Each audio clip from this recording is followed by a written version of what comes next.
Hello, and welcome everybody to today's session of Breaking the Admissions Code. I am your host, Xander, with Link Educational Institute, and I am here to tell you a little bit about college admissions in 2025 and a little bit more about building your college list this week and being able to compare the difference between a college's stats and the student stats to be able to see where in a college list this student should rank their college, whether that be a match school, a reach school, or otherwise. So, on our journey today, we'll have a lot of information, so feel free to take notes. And if you have any questions, feel free to ask. All right, so let's go. First, let's go ahead and introduce ourselves. We are Link Educational Institute. We are in Claremont, California, but we work with students just about everywhere. We've worked with students internationally, nationally, and of course, locally. So if you have any questions about college admissions or a student that you have specific questions about, feel free to reach out to us. My name is Xander, and I am a college admissions consultant. I work with students to get them into the colleges of their dreams, and in many ways, I try to make it as fun as possible. I have a master's in education, specifically in higher education. Go figure. And again, if I can answer any questions throughout the day, feel free to ask. We work with students to get them into college admissions, but we also work with students to get them into different private high schools. So if you have any questions about the differences in those processes, again, feel free to speak up at any point in time. But today, our main question is going to be college lists and how to build them. So let's kind of go into this. So in 2023, Niche.com surveyed around 61% of students, and they said vibe was more important than rankings when picking a college. Now, this is really interesting because this word vibe is very subjective. This is very much dependent on the student and what their whims are at a given time. And so this could be any number of things. And this word vibe isn't necessarily a set type of variable, if you will, that we can kind of set and match for a particular student. So instead of this vibe, let's look at other variables that students kind of consider when they're looking into different colleges and universities. There are many variables when it comes to students and what they're talking about for colleges and universities. There are so many variables to consider, whether it be a religious affiliated campus, campus life, financial aid, location, major, rankings, weather, school size, testing, community, legacy, sports programs, activities, and this is just a few of the variables that can be considered when a student is looking at colleges and universities. So the question begins, or the question is, where do we begin? So many students have a level of stress and animosity towards this process. And these often comes from trying to organize these variables in their mind and with their own understanding of this vibe concept that we just previously talked about. However, today I want to give you a pretty easy way of being able to organize several variables throughout the search that'll help you and your students kind of look through the landscape and make sure that your student is creating a list that is comparable to them, their stats, and ultimately going to lead them to a better college application uh, um, kind of a better college application process as opposed to one that leads them with many denials and feeling kind of pessimistic. So again, many variables, and so let's look at where we can start organizing these.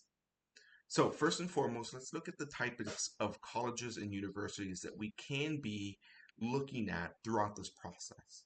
Of course, the student and their priorities are going to guide them towards whichever type of school that they're looking for. But ultimately, many students decide on applying to several types of colleges. So let's kind of define these first and foremost.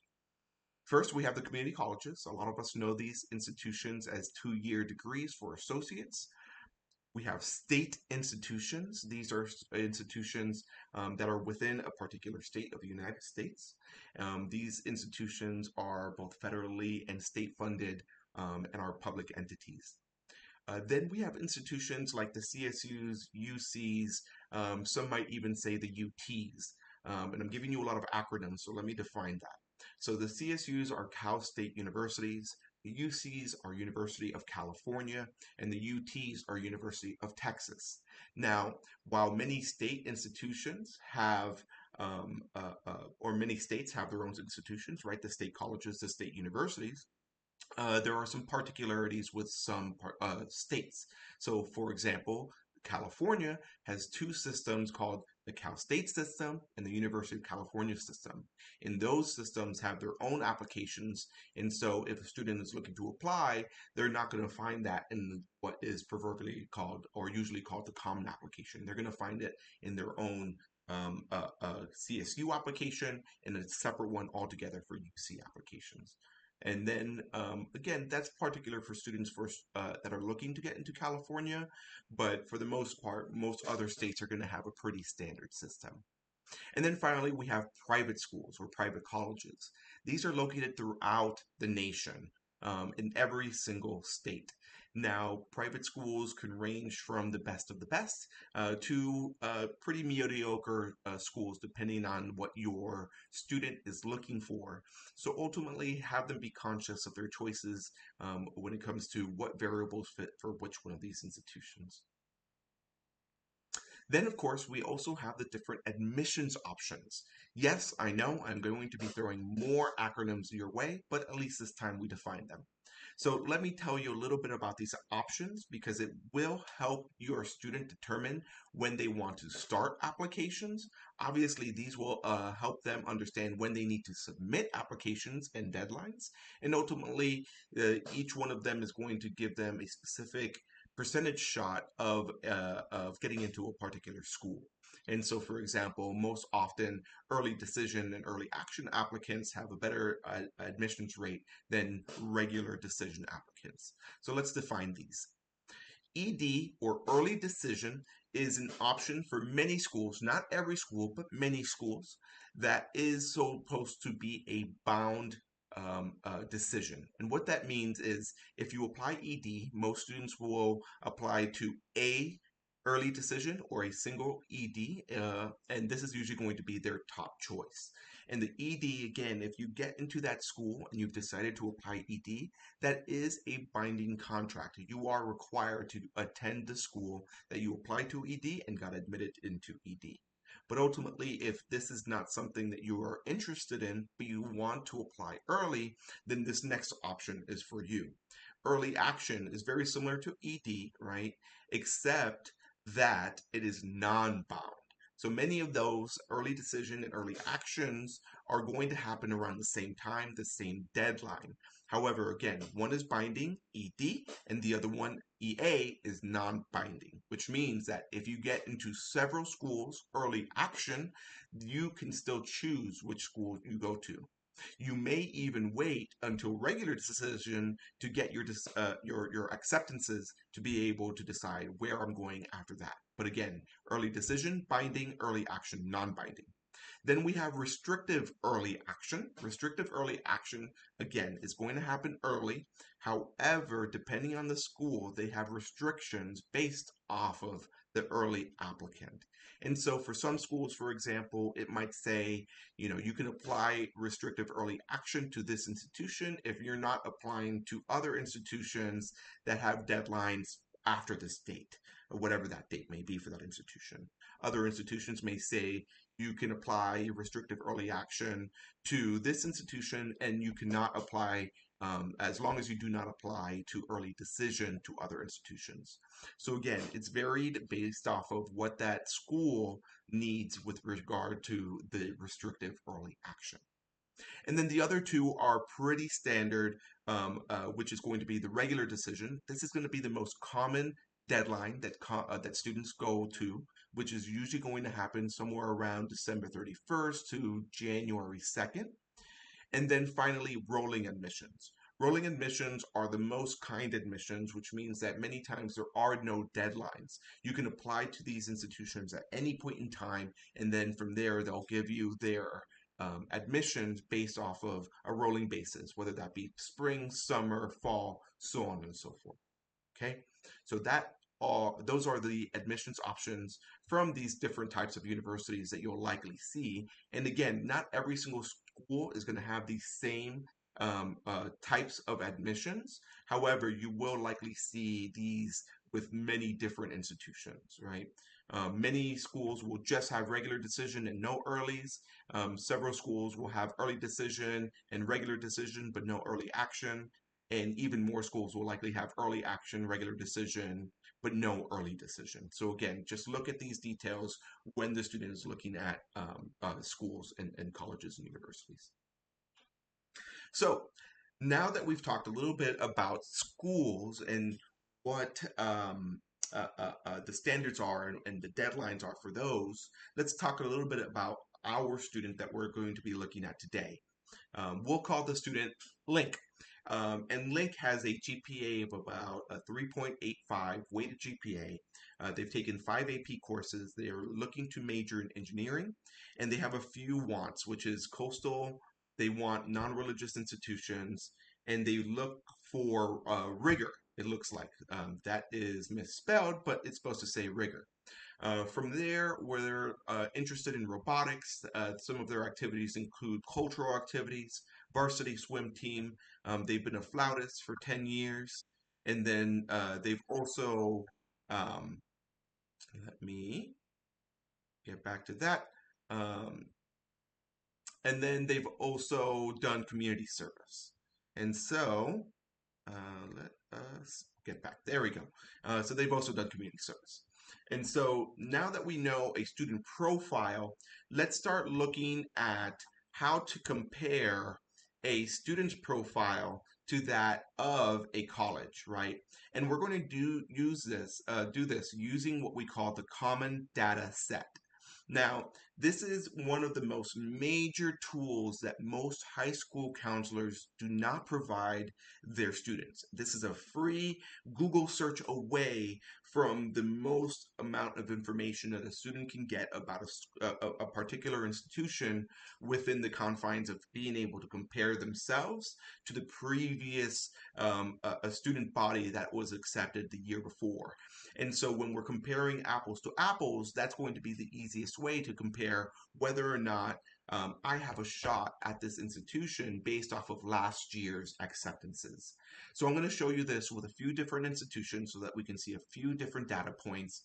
And that way you can understand how to use a common data set when creating your college list. So first and foremost, let's look at a little bit when it comes to the actual college list and what that can look like. One moment.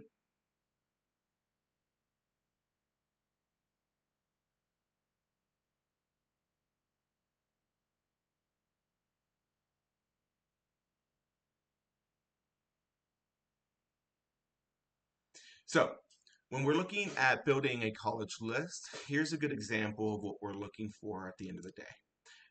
We are looking for a student to be able to organize all of their variables in one place. And so here at Link, we use a simple spreadsheet and we put out all the variables that we can. However, depending on the student, they have different variables, so they'll put out the things that are important to them. But everything from what does a counselor say, what does a student like, the professor's interests, acceptance rates, test scores, GPAs, a number of students, the prices of the institution, so on and so forth. These are all variables that we put it over here. But what's most important right now is that we look at this area to the left, which is how we're organizing our schools. And so first and foremost, we have this top red section, which is called the wild card. This wildcard section is for institutions that we're putting that we might have a 10% or less chance of getting in. Again, a wildcard is a school that maybe we really, really want to go to, but their standards are so high that it's not necessarily likely of us to get in. So we're going to put that here, and we're going to be able to put all of the information from that institution. Reach institutions for me are going to be institutions that we have a low chance of getting into, roughly around a 25% chance.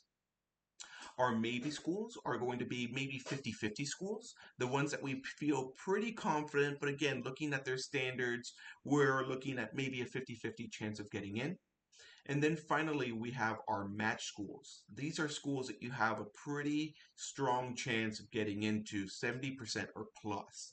These might be backup schools, but ultimately these are schools that you feel pretty strong that you're going to get into. And again, for this particular student, you'll see that a lot of their important variables were general acceptance rates. And so they put down the acceptance rates of these institutions independently so that they can compare what their stats are. They put down all of their testing scores right over here with regard to their SAT or their ACT scores. And again, that allows the student to compare their scores versus a student's institution scores. For this student, they put down the average GPA of the institution's admitted students, which again allows them to compare themselves to these other students. And then for them, they also put cost and the number of students at the institution, as that was important to them. So again, when we're looking at trying to take all these variables and make them into something absorbable, a spreadsheet like that, like this, will allow a student to kind of see everything in one place. And instead of trying to Google something over and over, like an acceptance rate or a test score, this will allow them to organize themselves and make a spreadsheet that's specific to them and their needs. So, as I mentioned earlier, a lot of this data we're going to get from what we call the common data set. And so, first and foremost, if we have a school, we're literally going to go onto Google, we're going to type in common data set, and from there, we're going to look at places like UPenn, for example. And you'll see that most of the time, the first thing that comes up for that individual school is going to be the common data set, sometimes known as the CDS. And in this way, we're going to click on there, and several institutions are going to have several years of this information. However, we want as close as possible to the year that we're going to be applying for. Right now, UPenn has their 2023 and 2024 numbers, so we're going to use that and open it. But I have that right over here. So once you open this, know that every single school sets it up in somewhat of a different program. And so this might be UPenn's, which is nice and navigatable, whereas this is Stanford's, which is essentially just a PDF. And over here we have the University of Florida, which is again a different kind of PDF. And so just depending on the institution, they have theirs laid out, so don't worry about it. What you want to do is once you get to this common data set, you want to find the most applicable section for us. And that is going to be first time, first year admissions. This is going to be where you get all of your data for first year admission students. And you'll get so much data from the total first time of men and women who applied to a total number of uh, uh, very important and considered factors for admissions for that institution. You'll get their general GPA. You'll get the number of students that submitted their SAT scores, so on and so forth. So this is where you want to start looking for the information to start populating that Excel sheet and then be able to, again, organize the student, organize yourselves. And so let's start looking at a little bit with regard to the differences of these. And again, considering our particular student, remember that this particular student had let's look, a 3.85 GPA, 5 AP scores, major in engineering, coastal cities, robotics, so on and so forth. So let's look at UPenn, at least when it comes to if I was interested in UPenn, what I might be looking for with regard to their standards of applicants. And again, we're going to kind of compare this to some other schools just so that you can see the difference between institutions. So over here, UPenn, these are the academic and the non-academic standards that they're looking for within their students. And then from there, they will rank these between very important, important, considered, and not considered. And many students will be surprised by what is very important to an institution versus what is it something that isn't even considered. So let's look at this. Under very important, we have secondary school or high school rigor, right? How difficult a student classes are, academic GPA, the application essays, and letters of recommendation. These are all areas of the student's academic paths that are very, very important. Now, things that are important but not all the way up there are going to be class ranking, because a lot of students don't have a class rank nowadays. And things that are considered but not necessarily very important to UPenn are going to be standardized test scores. Now, remember that UPenn is an Ivy League institution, so standardized test scores are going to be a little bit more competitive over here than at most schools. Then from there, let's look at the non-academic areas that UPenn finds very important. And over here, it's pretty limited. Right here, really the personal qualities and the character of the student are what they consider very, very important. Oftentimes, they get that information from letters of recommendation. They're going to get that from seeing your activities and your essays as well. They're going to see the different leadership activities, and this is where they're going to get these personal qualities from. Then from there, what they consider non-academic important are going to be their extracurricular activities or their portfolio, right? The talent or ability that they have. So for example, if they are performing arts, they need to showcase their talents in order to be considered many times. The volunteer work that they've done and the work experience that they have. From there, what is considered but not necessarily important is going to be if the student is first generation, if they are legacy, or if they have alumni relations. The geographical residence, so if they're closer to, in this case, Pennsylvania, that is something that's going to be considered. And again, the state residence. And so again, the same thing. If they're in Pennsylvania, they will have that as a consideration. And then finally, things that are not considered for UPenn is an interview. They do not have interviews. Religious affiliation or commitment. If you're of any particular religion, that is not something that is going to be considered in this application. And from there, an applicant's interest. So this is really interesting because there are several schools that have this as either considered or important. And so the student's ability to start interacting with a school through email, through college nights at their school, and showing interest in the institution. For some schools, it will be considered or important, but for UPenn, it is not considered. Okay, so again, this is an Ivy League. So let's take a look at something. This is on the East Coast. Let's take a look at something with a little bit higher standards on the West Coast in Stanford. So let's take a look again. What I'm doing is looking for this first time, first year admission. We're going down to look at some information.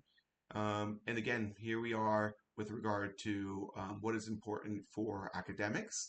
Academics, you can see a lot more things under very important. Again, the rigor, the class rank, the academic GPA, the application essay, the recommendations are all very important to Stanford.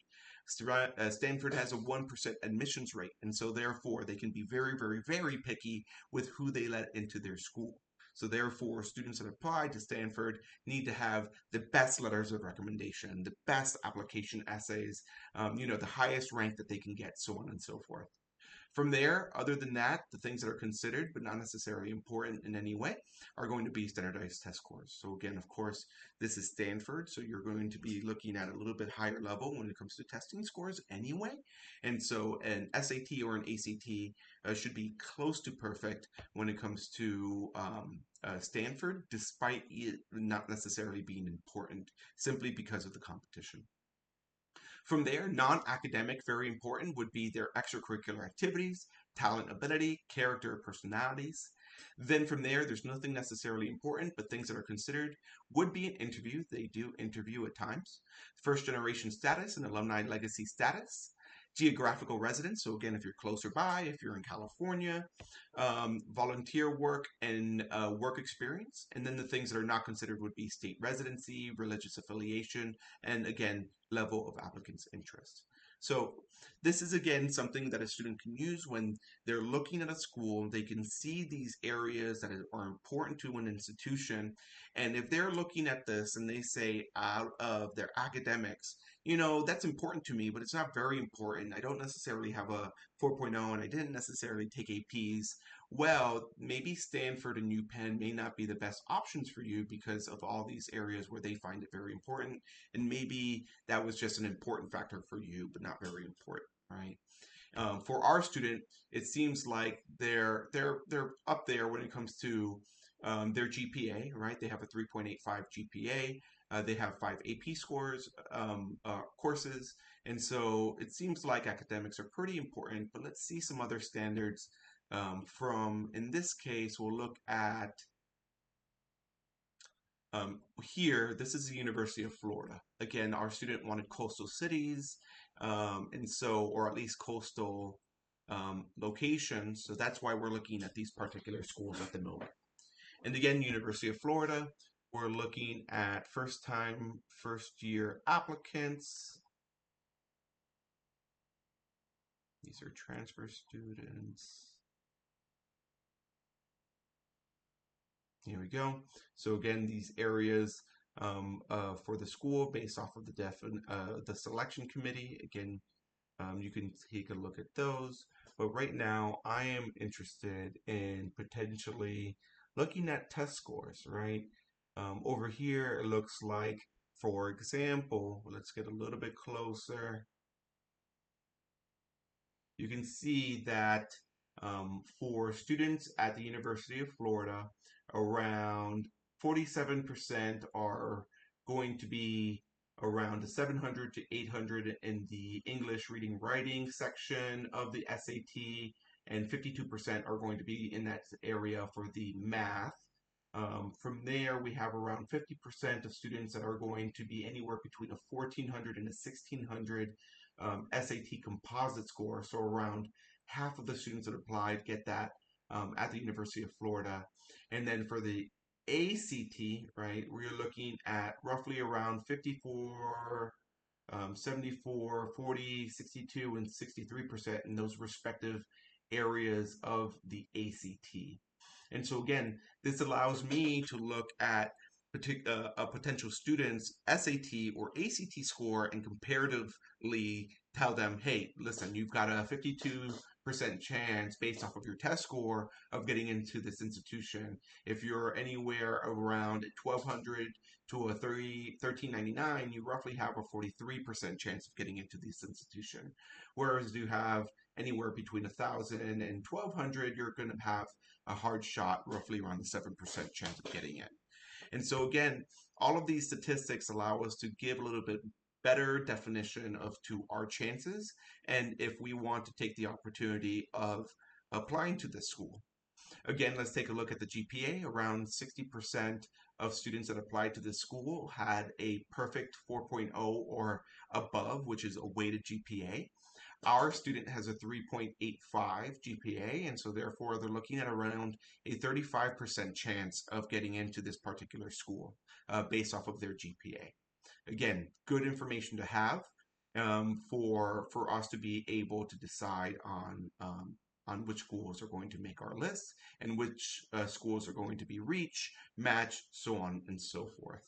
And so again, in looking at this information, students are able to take public information, right, and make it more digestible when it comes to looking at their chances. Again, here's Stanford. We can take a look at their SAT, right? A much larger percentage, as you can see, get close to a perfect score when it comes to the SAT. Anywhere between 14 and 1600, we have 97.3% of students that apply to Stanford with that score. So again, if we're looking at a student that either isn't taking the SAT or a standardized exam, or for example is scoring anywhere between a 12 and 1300, well again, that's not necessarily going to be favorable looking at Stanford. So again, these are where you're going to be able to look at GPAs, so on and so forth. So again, we'll take all this information, we'll plop it into our Excel sheet over here, and then we'll be able to take all of that information and be able to move this between these sections, right? Between reach, maybes, matches, and so forth. So then that is going to be my best recommendation when it comes to building your college list, and at least being able to compare your stats or your student stats to that of a particular school. And when you do this, of course, you're going to want to, change that based off of, what is the likelihood of me getting into the school? Is it a 100? I absolutely know that I'm going to get into the school. Or is it a 1% like Stanford? It's going to be a long shot, but Stanford's my favorite school, so I'm going to put that in the wild card category. I'm still going to apply there. We're still going to check that 1%, but I know at least that it is going to be a long shot. So ultimately, we are setting ourselves up and our expectations up so that we know, what are the chances at the end of the day for me to get into this school. And so, again, the common data set is going to be one of the top tools that high school counselors rarely tell their students to use, but that is our secret here today. So from there, I invite you to take a look at our website. We do educational consulting with students, and we work with them to get them into the college of their dreams. Ultimately, for example, here with Lena is one of our bright students. She got into Cornell just 2 years ago. This video over here will let you hear a little bit about her experience with us.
The answer to those questions is what she was going to say.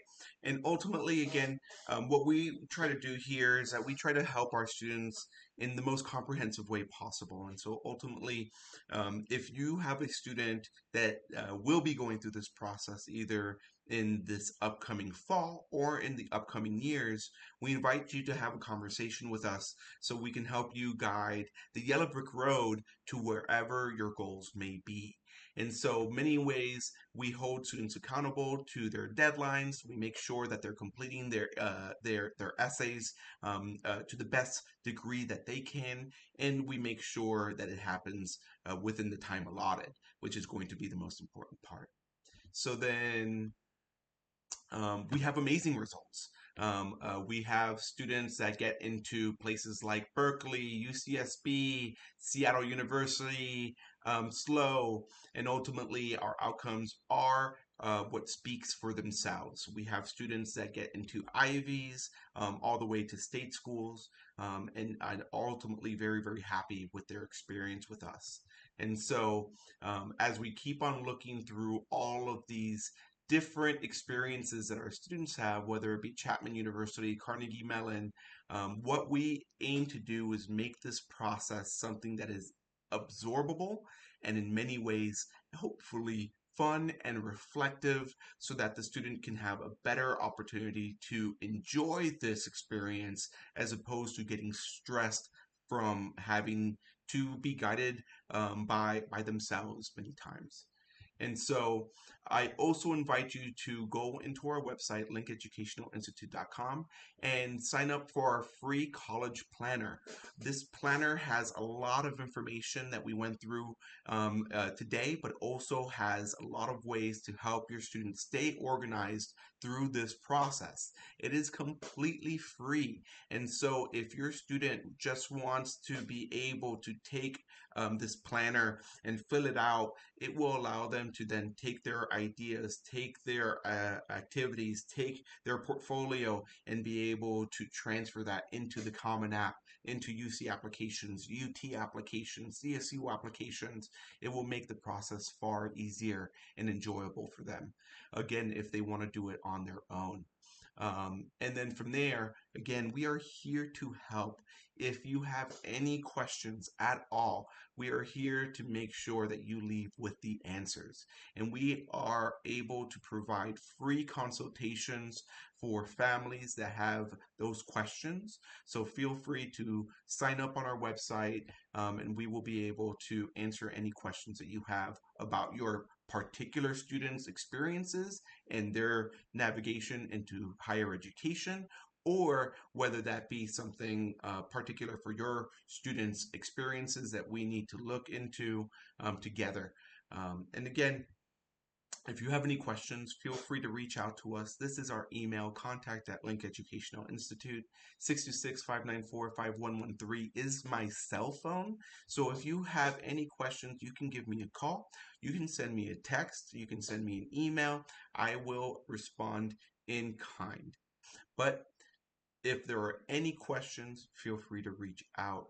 And that will be it for our lesson today. And I want to thank you for all the time that you have given me. And thank you for allowing me to hopefully make this process for you and your students a little bit easier with a little bit more happiness and joy. Thank you so much. And I hope you all have a wonderful, wonderful day. Bye bye.